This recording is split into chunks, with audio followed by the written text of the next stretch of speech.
네, 반갑습니다. 김법성입니다. 논술천재 독해력 강의 안내 드리도록 하겠습니다. 논술천재 독해력은 논술을 공부하는 학생들을 위해서 만든 교재입니다. 특히 논술 공부를 하다 보면 학생들이 문제를 푸는데 급급해서 혹은 기본 개념을 익히는데 급급해서 독해 실력을 꼼꼼히 향상시키는 연습을 많이 하지 못합니다. 그런 부분에 대한 대안으로 만든 교재이고요. 논술천재 독해력 강의는 제 수업인 온라인 오프라인 수업을 듣는 학생들에게 무료로 제공됩니다.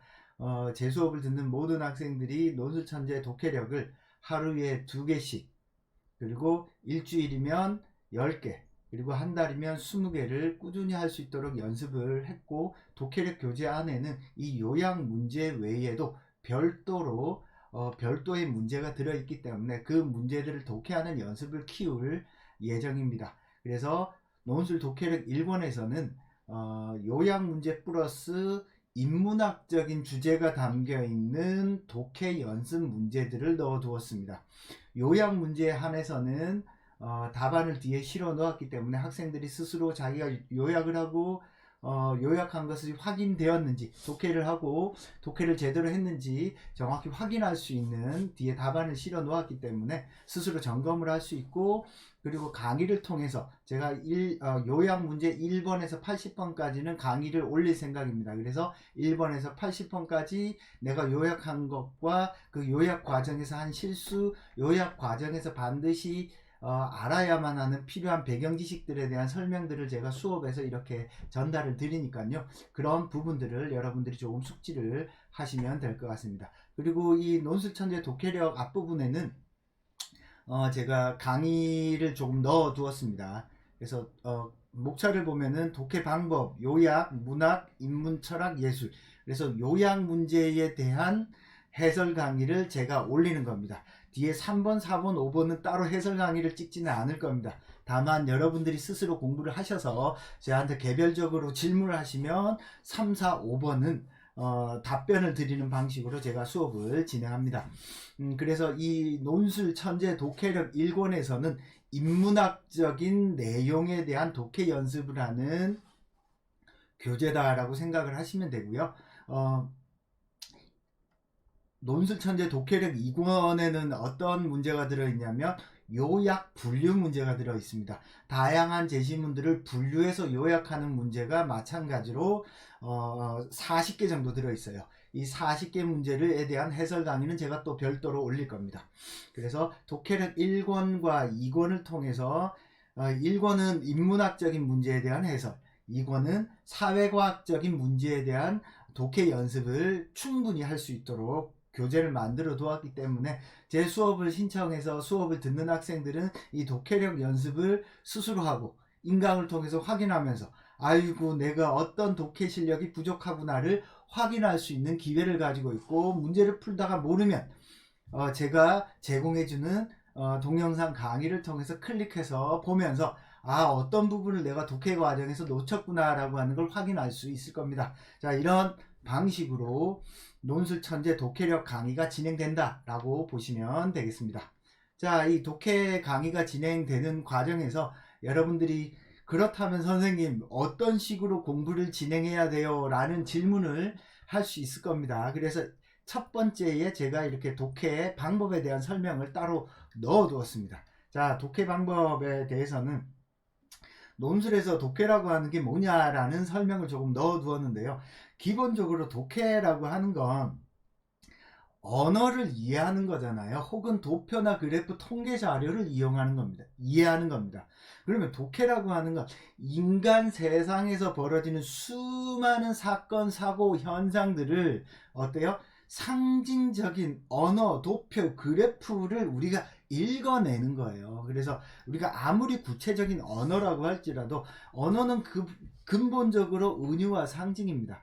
여러분들이 독해를 한다라고 하는 건 필자가 궁극적으로 머릿속에 떠올렸던 이미지, 느낌들, 생각들을 내가 똑같이 필자의 입장에서 그 입장을 따라가는 걸 뜻해요. 그래서 독해를 잘한다라고 하는 건 언어의 본질인 은유와 상징을 잘 이해해서 잘 이해해서 필자가 궁극적으로 말하고자 하는 것을 우리가 쫓아가서 이해한다 라고 이해를 하시면 돼요. 그래서 이걸 해석하기 위해서는 이걸 추체험이라고 해요. 그냥 다시 말하면 작가와 공감을 하는 거지. 그래서 여러분들이 글 쓴 사람과 공감하는 것이 독해의 본질이다 라고 보시면 되고, 제가 그래서 독해 과정에서 어떤 걸 중요시 여겨야 하는지에 대해서 설명해 놓았습니다. 자, 그 다음에 독해를 한다라고 할 때 우리는 뭘 독해를 하냐? 독해는 크게 세 가지 종류가 있습니다. 첫째, 개념적 텍스트가 있어요. 개념. 그래서 개념을 정확하게 이해하는 거예요. 요거는 낯선 개념을, 논술은 기본적으로 학생이 사고력을 측정하는 건데, 어떤 낯선 개념, 어려운 개념을 툭 던져줬을 때 이 개념을 학생이 사고할 수 있는지 없는지 보는 겁니다. 자, 그 다음에 개념이 있으면 이 개념을, 이 어떤 개념이 실제 그 사실 혹은 현상, 사태에 맞는지 안 맞는지를 이해할 수 있는, 파악할 수 있는지 능력을 보는 제시문이 나와요. 예를 들어서 어떤 도표나 그래프 현상을 주고 도대체 이 현상이, 이 그래프가 뭘 말하는 건지를 학생이 사태를 파악할 수 있나 없나를 보는 문제가 나옵니다. 자, 또 어떤 제시문이 있냐? 추상적인 소설이나 시를 주고 이 추상적인 시나 소설이 도대체 어떤 의미를 가지고 있는지, 이 숨겨지고 감추어진 이 상징적인 텍스트의 의미를, 혹은 현상이나 도표나 그래프가 도대체 우리 사회에 어떤 의미를 가지고 있는지, 이런 것들을 읽어내는 제시문들을 던져줍니다. 그래서 여러분들이 독해를 한다라고 하면 크게 세 가지라고 보면 돼요. 개념적인 텍스트를 읽어내는 능력, 사태, 사실을 정확하게 분석하고 이해하는 능력, 어떤 제시문이 도대체 우리 사회에, 우리에게, 우리 삶에, 인간에게 어떤 의미를 지니고 있는지를 이해하는 능력, 요 세 가지를 물어보는 것이 논술 제시문의 큰 특징입니다. 그럼 여러분들은 제시문을 이 제시문은 개념적 텍스트인지, 사실과 사태에 대한 분석을 물어보는 제시문인지, 의미를 물어보는 제시문인지를 여러분들이 구별해서 차근차근 분석하는 습관을 들여야 한다는 뜻입니다. 자, 그래서 우리가 독해를 할 때 그럼 어떻게 하냐? 첫째, 이 제시문의 필자가 궁극적으로 문제를 삼고 있는 핵심 주제, 쟁점만 잘 잡아도 진짜 70%는 성공한 거예요. 제가 볼 때는 핵심 주제만 잘 파악해도 8, 90%는 성공한 겁니다. 왜? 그 다음에는 그 주제와 관련된 디테일한 정보거든요. 근데 주제를 못 찾으면 아무리 정보를 모아봤자 주제와 관련성이 없잖아. 그래서 핵심 주제와 쟁점만 잘 잡아도 독해의 8, 90%는 끝났다라고 보시면 되겠습니다. 자, 그 다음 이렇게 딱 핵심 쟁점을 잡았으면 이 쟁점과 관련해서, 주제와 관련해서 필자가 궁극적으로 말하는 것이 무엇이고, 필자가 궁극적으로 주장하는 것이 무엇이고, 그 주장을 핵심적으로 뒷받침하는 근거는 무엇인지, 이런 것들을 찾아보면 되겠습니다. 이게 독해의 과정이라는 거예요. 그 과정에서 여러분들은 이런 식으로 분석을 하는 게 좀 좋아요. 그래서 주체가 누구고, 그죠? 즉 필자가 어떤 대상에 대해, 어떤 사태에 대해서 어떻게 인식하고 판단하고 실천을 하고자 하는지에 대해서 차근차근 정돈해 주는 것이 필요하다. 이 과정이 독해 과정이고, 독해를 한 것을 요약을 해서 쓰는 거는 또 다른 과정이에요. 그래서 여러분들이 이 과정을 분석을 하고 쓸 때는 읽는 사람, 채점자의 입장에서 잘 이해되도록 써주는 게 좋습니다. 자, 쓰는 과정은 제가 따로 또 설명을 드릴게요. 자, 그래서 독해 연습은 이 과정을 조금 밟아주시고, 이렇게 밟고 나면 어떻게 해야 돼요? 어떤 주체가, 어떤 필자가 어떤 문제에 대해서 어떻게 인식하고 판단해서 어떤 실천, 주장을 한다라는 것이 찾아졌으면, 도대체 그러한 실천, 주장, 판단을 내린 핵심적인 기준, 이유, 근거를 찾아야죠. 그죠? 그걸 딱 제시하잖아요. 그러면은 아, 이 사람이 도대체 뭘 말하는 거구나 라고 바로 잡힙니다. 무슨 말인지 알겠죠? 그래서 이유 근거까지 찾으면은 기본적으로 요약을 할 수 있는 준비 단계가 끝난 것이다 라고 볼 수 있겠습니다. 그래서 간단하게 정리하면 이렇게 필자의 주장과 그 주장을 뒷받침하는 기준 이유 근거를 한 문장씩으로 딱 정리하면 요약이 기본적으로 끝난다 라고 보시면 될 것 같습니다. 자, 요약을 제가 연습을 할 때 가급적이면 2문장에서 3문장 정도를 하라고 해요. 왜냐하면 길게 요약하는 건 누구나 다 할 수 있습니다. 그렇지만 길게 요약하는 건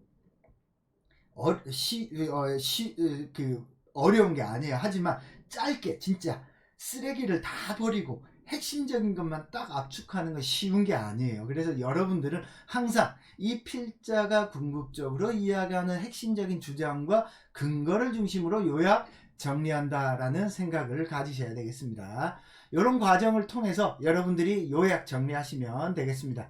자, 그 과정에서 제시문에 들어있는 중요한 개념어, 키워드는 절대 놓치면 안 돼요. 왜 그럴 것 같아요? 중요한 개념어, 키워드는 학교가 여러분들에게 주는 낚시예요, 낚시. 오, 요걸 딱 던지면 이 학생이 이 낯선 개념어, 어려운 개념어를 잘 사용해서 글을 쓸 수 있는지 없는지를 판단하는 미끼예요. 그러면은 여러분들이 보았을 때, 오, 요 정도 개념어는 내가 무조건 요약하는 글에 넣어줘야 되겠다. 혹은 제시문을 정리하는 글에 넣어줘야 되겠다라는 판단이 쓴다 라고 생각이 드는 개념어, 키워드, 단어들은 적극적으로 넣어주시는 게 필요하다. 무슨 말인지 알겠죠? 자, 이런 방식으로 여러분들이 요약 연습을 하시면 되고, 그래서 요약한 것들을 머릿속에 딱 넣어두시고, 이렇게 요약하는 걸 최소한 어떻게 해야 된다?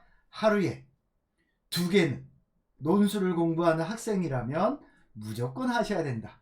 이렇게 2개를 연습하는 걸 여러분들이 온라인 강의, 오프라인 강의를 듣는 학생들에게는 제가 과제를 제공해 줍니다. 그리고 이 과제를 여러분들은 무조건 하셔야 돼요. 그리고 여러분들이 뒤에 있는 교재 뒤편에 실려 있는 답안을 보시고 체크를 하시고, 그래도 이해 안 되면 강의를 보면서 아, 내가 어떤 부분을 실수했구나, 어떤 부분을 놓쳤구나 를 정리정돈 하셔야 되겠습니다. 자, 그러면 논술 천재 독해력 1권에 대한 어떤 가이드 안내 강의는 여기서 마치도록 하겠습니다. 감사합니다.